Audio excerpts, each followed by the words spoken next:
I think Gorilla now actually may have a chance, but he doesn't really do much to you either. And then at level 6, Queen of Pain gets the Sonic Wave, which allows her to go on a side lane, set up a kill there, which Invoke still needs a few more levels for.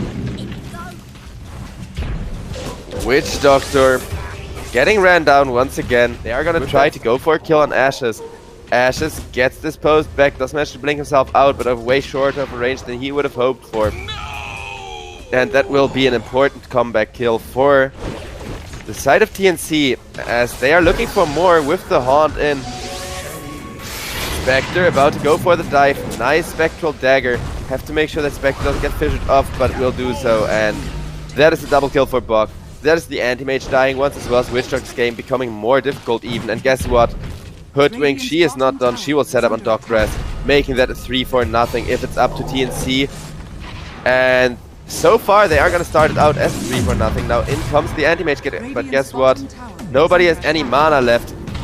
You, however, do not have your ultimate yet to punish them for it, and that's going to be Anti-Mage dying. Now the Queen of Pain finally comes on in to this bottom lane, but guess what? Unleash has still been pressed by the Marcy, and so much freaking damage forces her to commit out that Sonic Wave. PP still in a big engagement just here by going on this Hoodwink, but guess what?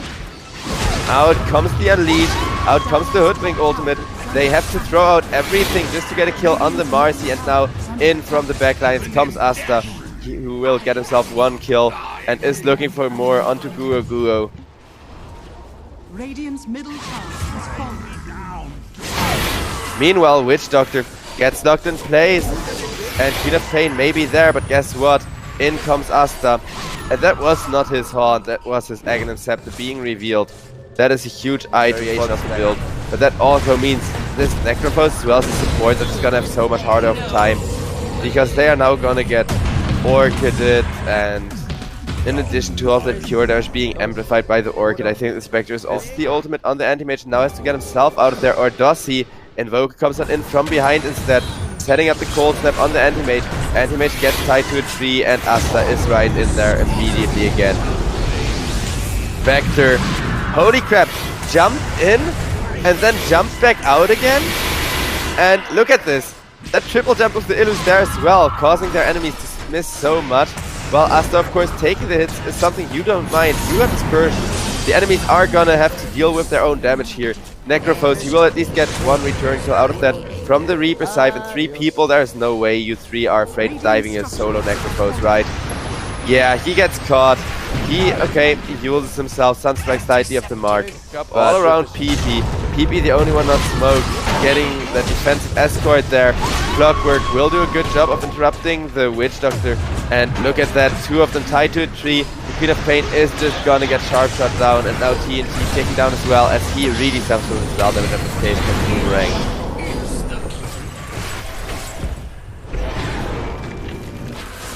Uh-oh. That is gonna be Anti-Mage, the last hero with potential to still carry this game. Locked in place, silenced up, and killed off.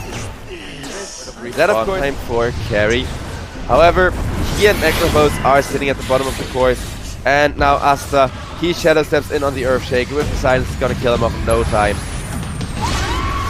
Maledicted up as PP with the BKB, zoning 3 people away from the Spectre. In comes the Reaper side, but saved by the Queen of Pain, just nuking herself down for the last chip of damage. And Invoker, he blinks on forward, goes for the 2-man meatball plus Deathwing Blast combo.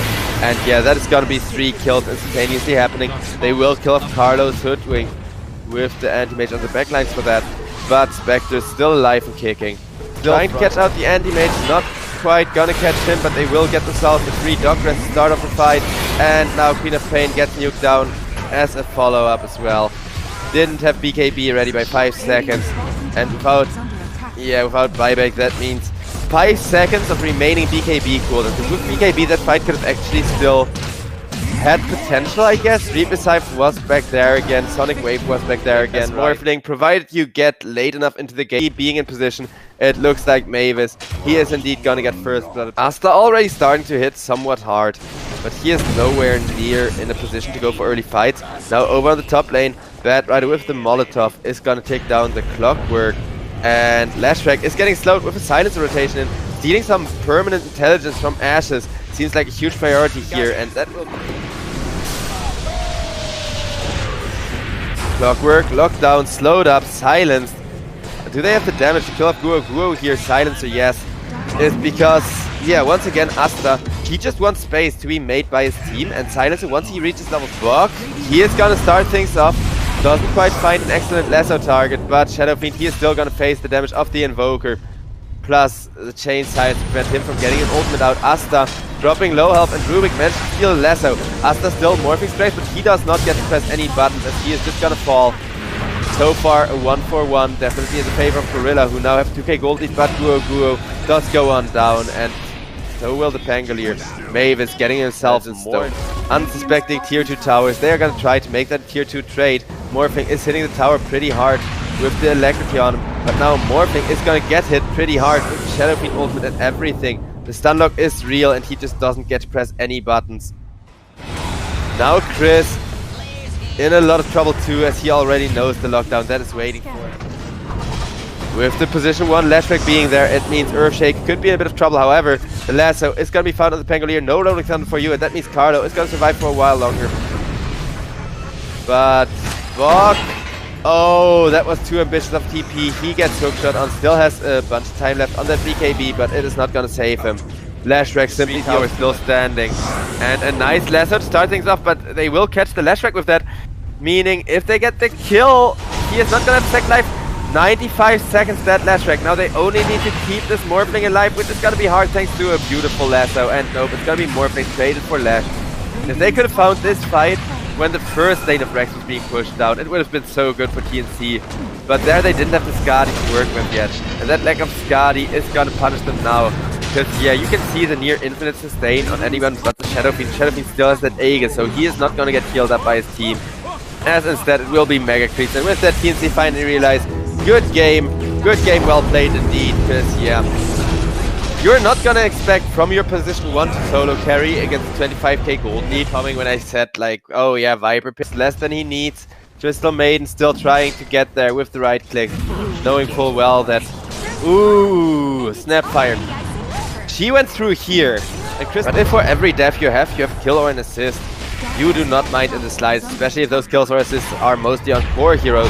Now speaking of core heroes, Night Stalker, he gets pulverized, he gets cold feeded, and that means PP could now be in a bunch of trouble. If the slash goes down again, it would be so much gold swinging back around. With the cold feed still looking rough, yeah. He's just dead, that's a double kill. He is gonna get chopped down as well. It's gonna go for Rolling Thunder in on the Wraith King. Rubik, he goes on down, and Wraith King will die for that. Rubik goes on down, and now TNT is being pursued with that unhindered movement. He doesn't have an easy time kiting himself away, going for a nice swashbuckle, and Separation Ultimate isn't gonna catch him. The swashbuckle from the Pangolier will. Pangolier now getting ran down by the Night Stalk, but guess what? He would love the cold feed to proc there on TNT. TNT is going to be able to get himself out, but only because Guo went in, sacrificing himself, and now Ashes has an ultimate up. So with that slow, they have to try it and turn this around. Now TNT, he's going to jump in and is immediately going to regret that Asa is just too fat and a two-man swashbuckle. TNC now have that 3k gold lead going on for them. For more, doesn't quite want to, considering the lack of vision and Wraith King coming in. But now with that BKB reveal on the Primal Beast, they are finally going to go for it. And guess what? No ultimate for the Wraith King means he is going to die again. And PP is going to be in a lot of trouble too. The Pangolier is magical as well. Two-man Chronosphere comes on out, make it look even cleaner for TNC. And there is the first good freezing field. Do try interrupting Chris now, Carlo now. Says Chris, as you know, Pangolier just doing an excellent job of keeping the Crystal Maiden safe, and Carlo, I doubted the Crystal Maiden, and I think they are gonna be reasonably certain of where TNC is positioned. Can they get a good jump at the backlines? They're gonna try starting things off on the Primal Beast. That is not the backlines, on the contrary, he is gonna turn around, grab the Night Stalk, pulverize him, trample him over, and down he goes. Now another perfect two-man swashbuckle. Pangolier just keeps finding. He's gonna press the BKB right off the bat and says, PP, you're just gonna die. We're gonna make this full team wipe. And yeah, GG gets called as Gorilla. They start to realize, hey crap guys, we may have gotten ourselves kind of outdrafted. I did say Gorilla's entire